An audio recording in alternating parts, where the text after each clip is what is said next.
ფაქტობრივად ყველაფერი ამოწურეთ სასამართლოს ხომებზე. დიდი მადლობა თქვენ, რომ ესწრებით და ვერ აშუქებთ, მაგრამ იწერთ მაინც და შემდეგ საზოგადოებას აცნობთ ამ ყველაფერს. მტკიცებულებები არის საკმარისზე მეტი. ორგანიზაციას რა თქმა უნდა ჰქონდა ბიუჯეტი, ჩემი გათავისუფლების შემდეგ მას შემდეგ რაც ერთიანი ხელშეკრულების ვადა ამოიწურა 7 დღის ვადაში, როდესაც მე მივმართე განცხადებით ჩემი გათავისუფლების მიზეზების თაობაზე, აი ამის შემდეგ 7 დღის ვადაში მოიწვიეს კრება, სადაც გააუქმეს პოზიცია ტურიზმის განვითარებისა და პროექტების მენეჯერის. რაც იყო წამყვანი პოზიცია ამ ორგანიზაციაში, 3 ოპერაციული შტატიდან იყო ერთ-ერთი, ანუ აღმასრულებელი დირექტორი, PR-ისა და მარკეტინგის მენეჯერი და ტურიზმის განვითარებისა და პროექტების მენეჯერი. თუ თქვენ ჩახედავთ წესდებას და გადაავლებთ თვალს წესდების მიზნებს, პირდაპირ ეხმიანება აი ამ პოზიციის სამუშაო აღწერილობებს. ეს იყო ძალიან დიდი დანაშაული ამ შტატის გაუქმება თვითონ ორგანიზაციის წინაშე, არა მხოლოდ ის, რომ თქვათ მე გამიშვე სამსახურიდან.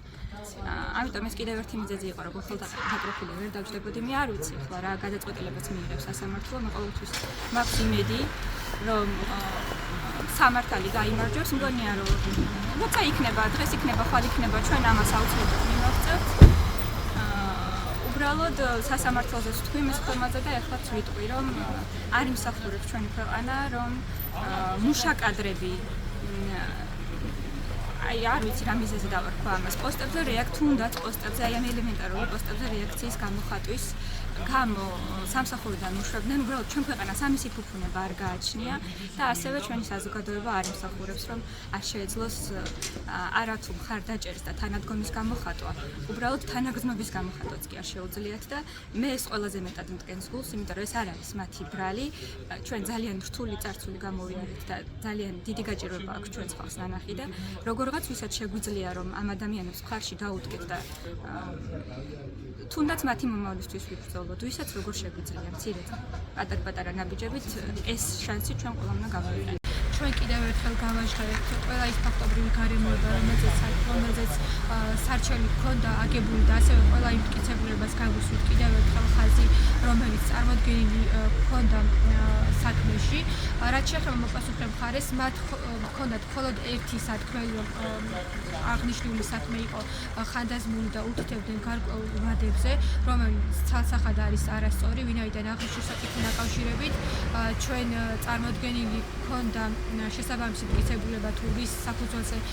გახდა საჭირო დამატებით წარმოგვედგინა და შეგვეტარა სარჩელი სასამართლოში. ხანდაზმულობის ნაწილთან დაკავშირებით ცალსახაა ის, რომ თუ კი აღნიშნული საქმე არის ხანდაზმული, მოგეხსენებათ, რომ სასამართლო არც განიხილავდა მას და აღნიშნულზე გააკეთებდა შესაბამის გადაწყვეტილებას, მიიღებდა შესაბამის გადაწყვეტილებას, რაზეც ჩვენ კიდევ ერთხელ გავეცით პასუხი და ვფიქრობ, რომ ეს საკმარისი იქნება სასამართლოსათვის. მათ ფაქტობრივად არაფერი არ აქვთ ხელჩასაჭიდი იმასთან დაკავშირებით, რომ გააქარწყონ ჩვენს მიერ წარმოდგენილი მტკიცებულებები და აღნიშნეს კიდევაც, რომ ფაქტობრივად ეთანხმებიან ყველა ფაქტობრივ გარემოებას. ამასთან ერთად მოპასუხემ უშუალოდ გააკეთა კომენტარი თავის გათავისუფლების ნაწილზე, სადაც აღნიშნა კიდევ ერთხელ, რომ მისი გათავისუფლება ემყარებოდა და ეფუძნებოდა გარკვეულ მიზეზებს, კერძოდ მის მიერ გამოხატულ რეაქციას გარკვეულ პოსტზე და არა ხელშეკრულების ვადის შეწყვეტას, რასთან დაკავშირებითაც ვფიქრობ, რომ სასამართლო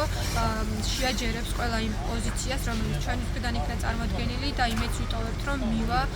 სწორ და ღირსეულ გადაწყვეტილებამდე, რომელიც თითოეულ დაინტერესებულ პირს, რომელიც აღნიშნულ საკითხს და საქმეს გაეცნობა, ჩათვლის სწორად და მიიღებს ეკრება ის ფიქრი, რომ სასამართლომ